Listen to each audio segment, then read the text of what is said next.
Good day, this is Brother Medina for Tuesday Seventh-day Adventist, and please let us start with a word of prayer. Loving Father, please be with us as we explain ourselves. Help us to speak the truth and nothing but the truth for your glory's sake. In Jesus' holy name we pray. Amen. Well, today's topic is murder by government. Murder by government. And the name of the topic is to highlight certain changes that has taken place in the United States of America, which will affect us all. In fact, my dear people, the US government has now legalized murder by the President of the United States. Mr. Obama has now become the first President of the United States of America that have ordered murder without due process. Yes, my dear people, the very first president. The country is deteriorating in many ways. The United States of America is deteriorating in many ways. The rights and freedoms of citizens are being taken away by conspirational congressmen that are seeking to bring the United States of America into a new world order. All this is preparing the world to murder God's people who refuse to receive the mark of the beast. And all this, my dear people, is prophesied to happen. If we look at Revelation and we check chapter 13 and we read verse 11, here is the United States of America being prophesied of. I quote, it says this, "And I beheld another beast coming up out of the earth, and he had two horns like a lamb, and he spake as a dragon." Yes, my dear people, this is the United States of America being spoken of here. It is not time to go into all the discussions of it, but we are told that America will speak like a lamb, and then afterwards it will speak like a dragon. So it would be lamb-like in its form of government, and then it will become dragon-like, according to the devil, in its form of government. We are told that Christians will be murdered for their belief in the United States of America, and this will spread all over the world. If we read Revelation chapter 13 again, and we go to verse 12, hear what we are told. It says this, "And he," that is America, "exercised all the power of the first beast before him, and he caused the earth," notice what he calls the earth, "and them that dwell therein to worship the first beast whose deadly wound was healed." So America will lead the whole world to cause this to happen. And this is the reason why what takes place in America will affect the whole world. So if the American system of Jeffersonian republicanism changes from that and becomes communism, a horrible form of government which takes away your rights and freedoms, then we know this will affect the whole world. Yes, my dear people. Furthermore, if we go to chapter 13 of Revelation again, and we go to verse 15, here is what we are told. "And he had power to give life unto the image of the beast, that the image of the beast should both speak, and caused as many as would not worship the image of the beast should be killed." Yes, my dear people. And so we are actually told that the United States of America will descend into a type of government that can kill people at random. You see, my dear people, what affects America affects the world. And if that government now is now murdering people, assassinating people without due process, this is how horrible it is. So we are going to show you a clip here, and you're going to pay careful attention to what is being said. You would see Al-Awlaki, an American citizen, was murdered by Obama through a drone strike. And not only that, he was murdered because of his beliefs, because we are told he was a propagandist of Al-Qaeda, which means to say that he spread their teachings. Also, his son, 16 years old, was also murdered by Mr. Obama. And why? Because he's simply his son. And I can say that it may be because they were fearful that he would practice revenge. But here America can kill people abroad and within its own country with the simple United States president signing a death warrant for the person without due process, without the courts. This is what you're going to see in this very clip.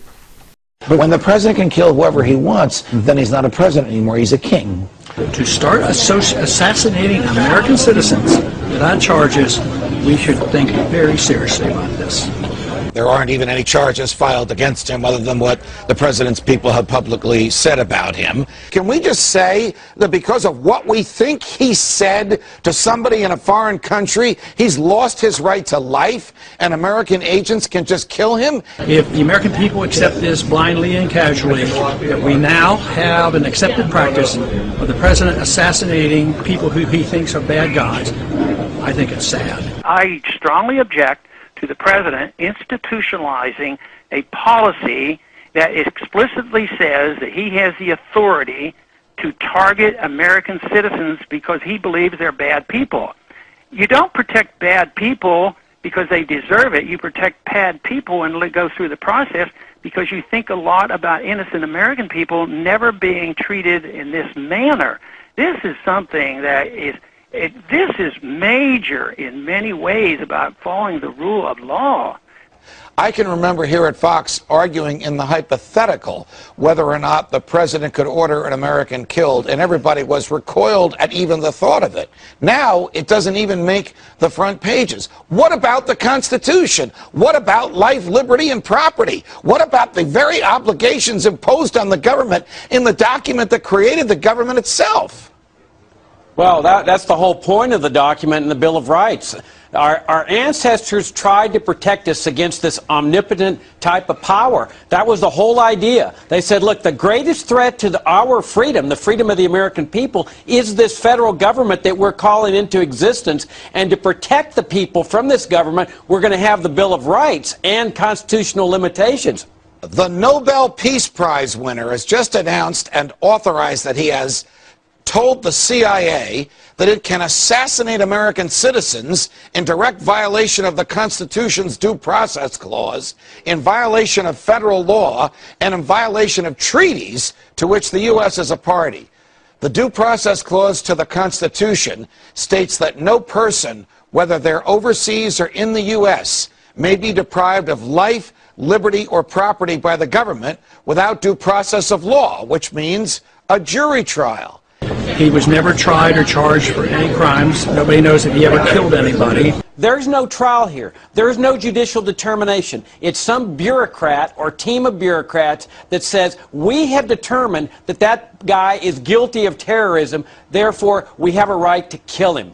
So the president says, look, these people are on the list. Is that what he does? What the CIA does, and it doesn't happen very often, what the CIA does is they go into literally to the president, and they have a list of all of the things that this person has been charged with, and they have all of the, not charged with, not indicted with. And he signs a death warrant. He signs a death warrant. Yes, our president has a hit list of American citizens like you targeted for assassination. And there are indications that the list of Americans targeted for assassination is growing. Well, we all know that their definition of terrorism in every government, every dictatorial regime, inevitably starts going into the area of people who criticize what the government's doing, arguing against it, arguing against the immorality. Ultimately, they start seeing those people as the enemy, people that need to be taken out. I mean, this power is the power that the Chinese communists wield, that the Soviet communists wielded, that they wield in Burma, North Korea. That's now a core feature of the U.S. government. That's not what this country is supposed to be all about, Judge, as you well know. I think a court will decide the president doesn't have the authority to kill somebody because of their words that they utter in another country. Look at the controversies that were created during the Bush administration when the president got caught spying on American citizens without warrants or trying to detain them without due process. Here you're talking about something far more extreme. You're talking about targeting American citizens for murder, for assassination, based merely on the allegation that they're involved in terrorism. No evidence, no charges, no trial, nothing. And it's extraordinarily dangerous, especially when you consider the fact that when allegations of terrorism by the government are subjected to judicial review, in overwhelmingly high percentages of the cases, 72%, courts find that the allegations are without merit. So who would ever justify allowing the president to target American citizens for assassination without any judicial oversight or charges or due process of any kind? The CIA has the authority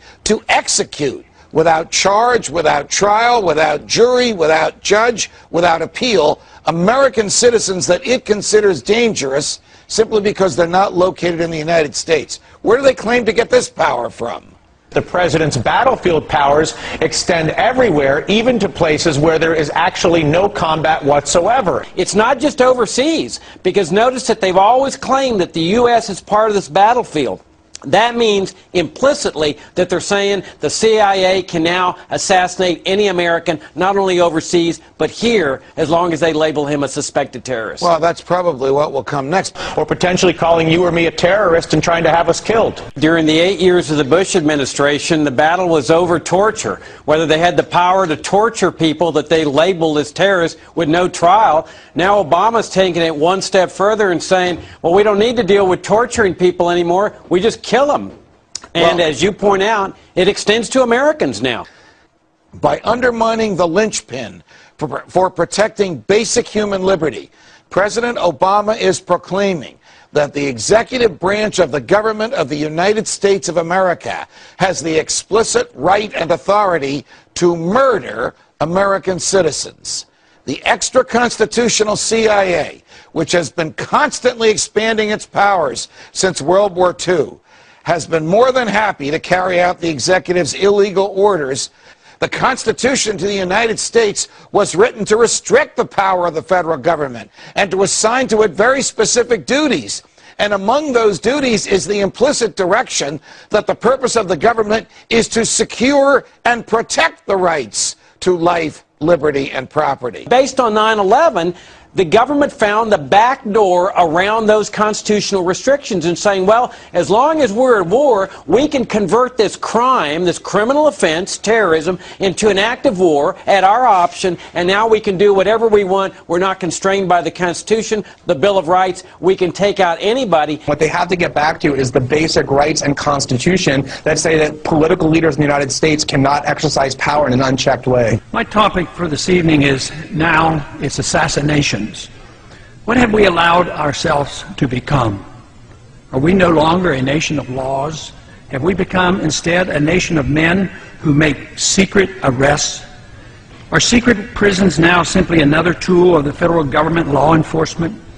Is secret rendition of individuals now permitted out of misplaced fear? Have we decided that the writ of habeas corpus is not worth defending? Is torture now an acceptable tool for making us safe? Unfortunately, the single answer to all of these questions from the leaders of our country and to many of our citizens appears to be yes. And now we are told that assassination of foreigners as well as American citizens is legitimate and necessary to provide security for our people. It is my firm opinion that nothing could be further from the truth. Secret arrests, secret renditions, torture, and assassinations are illegal under both domestic and international law. These activities should be anathema to the citizens of a constitutional republic. The real threat doesn't arise from our failure to torture, rather desensitizing our nation to the willful neglect and sacrifice of our civil liberties fought and died for over the centuries is the threat. The concept of habeas corpus existed even before King John of England was forced in 1215 by his rebellious barons to sign the Magna Carta. This basic principle and expression of individual liberty, which has survived 800 years, greatly influenced the writing of our Constitution and our common law heritage. Today, we hardly hear a whimper, either from the American people or a stone, silent U.S. government as our cherished liberties are eradicated. Instead, we have a government that deliberately orchestrates needless fear and makes people insecure enough to ignore the reality of their lost liberties. The latest outrage is the current administration's acknowledgement that we now have a policy that permits assassination not only of foreign suspects, but of American citizens as well. Of course, the CIA has used secret assassinations in a limited fashion for decades, despite international, domestic, and moral law. When done secretly, as in the past, our government at least recognized that assassination was illegal and wrong. Frighteningly and astonishingly, however, the policy is now explicit. National Intelligence Director Dennis Blair, in open testimony before the House Intelligence Committee on February 3rd of this year, acknowledged that American citizens can indeed be assassinated at our government's discretion. The U.S. government attempted to assassinate Anwar al-Awlaki in Yemen without even charging him with a crime. We're told this evidence is secret, that he does not deserve any constitutional rights, and that some unknown individual in the administration has the authority to declare him a threat, and therefore a legitimate target for assassination. Yes, I know he's probably a very bad person. Yes, I know that only a few Americans are on the assassination hit list. Yes, I know that artificially generated fear makes a large number of Americans inclined to applaud this effort, which supposedly will make us safe. But if this could become standard operating procedure and a permanent precedent is established, let me assure you that this abuse of the law will spread. It's time for Congress and the American people to wake up to the realities of the dangers we face. I have two words for you: predator drones. You will never see it coming.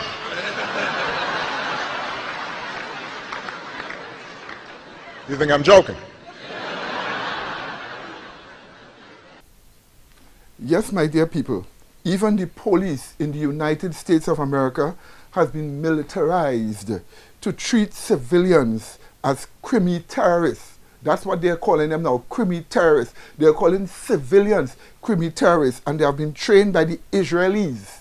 Again, all these assassination of people and these horrible tactics being used in the United States of America are training that came from the Israelis and teachings that came from the Israelis. And all this is preparing us for the end of the world. Yes, my dear people. So pay attention to this clip, which reveals such a thing.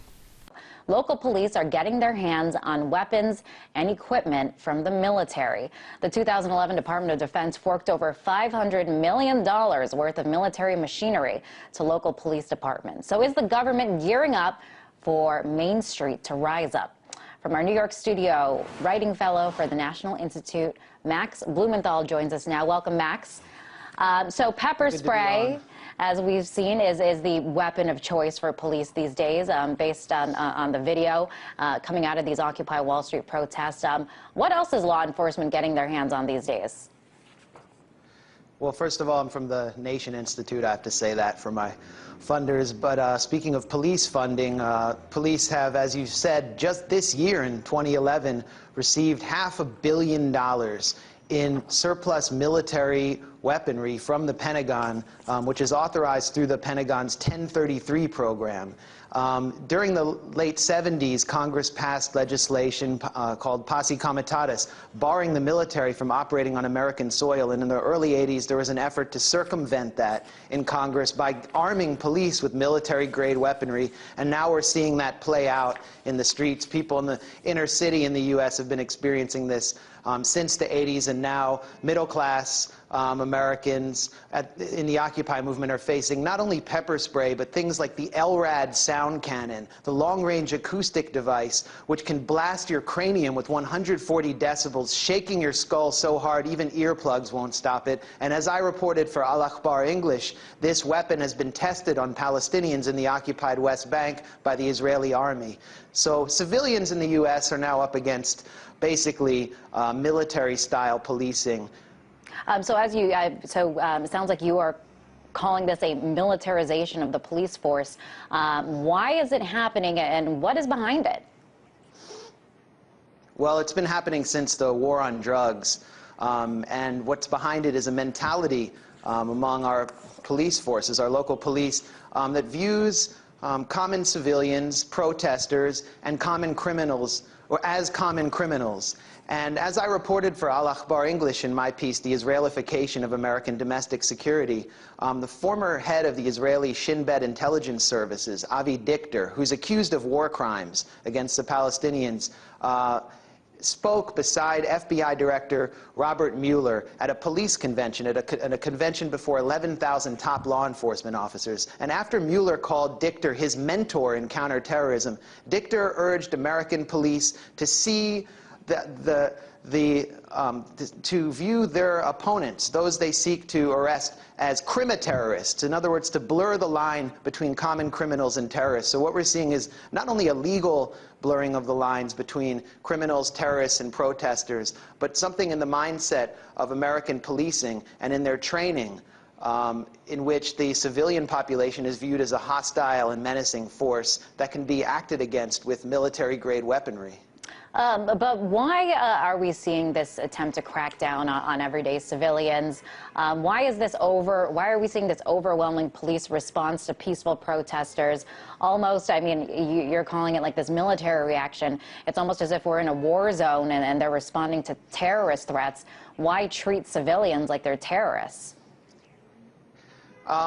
There's definitely a fear among Michael Bloomberg, the mayor of New York, has said that he feared that the Occupy movement would gain too much of a foothold and would continue to expand. And I was there at the raid on Zuccotti Park in downtown New York, and what I saw from the NYPD reminded me of demolitions I've witnessed by the Israeli army and the Israeli border police inside Israel and in the occupied West Bank. And as I reported, there's been, since 9/11, since the war on drugs transferred into the war on terror, 9,000 American police officers have been trained by Israeli security and intelligence officials. Hundreds of top law enforcement officers have gone to Israel to train, and what they're learning there is counter-terror training by a country that has spent 63 years dispossessing and controlling an indigenous population. Now they're bringing that back into the streets in the United States against the civilian population. So you're seeing a process since the war on terror of Israelification. And this is extremely dangerous in terms of what it means for the relationship between civilians and their protection under established civil liberty codes. Now, Max, who benefits from this militarization of the police force? I know Occupy Wall Street, they would say not the 99%. Certainly not the 99%, certainly not the police, because police have to do community work. And what we've seen is a counter-terror creep in our local police forces through a program called JTTF, or the Joint Terrorism Task Force, where the FBI and even the CIA are able to come in and dictate to local police forces how they can treat, monitor, and spy on local populations. The NYPD, as I reported and as the Associated Press reported, has set up what it calls a demographics unit, and this is following Police Commissioner Ray Kelly's several trips to Israel, where they've monitored virtually all areas of Muslim life in the United States. So clearly, they've gone beyond protecting civilians. It's not clear exactly who they're guarding, but with respect to the Occupy Wall Street, if you go down there, and if you went down there when the encampment was intact at Zuccotti Park, they were protecting the financial institutions at Wall Street. But at the same time, there's simply an effort by federal law enforcement to take the reins of local law enforcement, to corrupt local law enforcement, destroy the relationship between civilians and the police, and to treat civilians as criminals, if not terrorists, or as Avi Dichter, FBI Director Robert Mueller's so-called mentor, said, crimi-terrorists. I want to ask you, because in some ways it doesn't really make sense. We've pointed out on RT before that these police officers, they're part of the 99%. So why are they engaging in these hostilities against their neighbors, their friends, their community? That goes to the mentality of just following orders.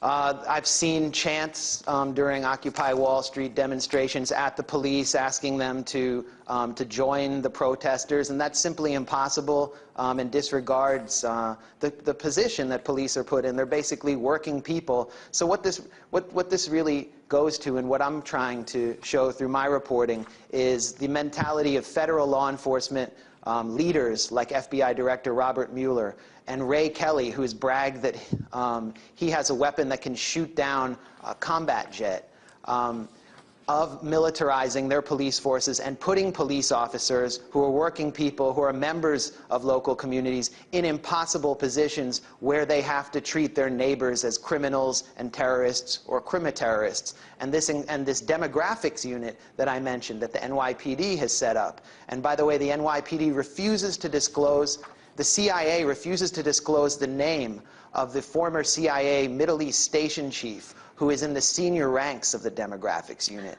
This is the level of coordination. Finally, my dear people, if you want a copy of this program, all you have to do is to call us at 625-0446, 625-0446, and we would give you further information. And any one of you who wants to look at our programs and other DVDs that we have on the internet, all you have to do is to take down what you are seeing here now, these addresses for the internet, these web addresses. So just take this down, and this will bring you to different sites that we have that shows various programs that we have. And we have said all this to show you the lateness of time, that the end of the world is near. You need to prepare for the second coming of Jesus Christ. You need to have Jesus Christ as your Savior as you prepare for the end. So may God bless you that you take this warning. In Jesus' holy name, amen.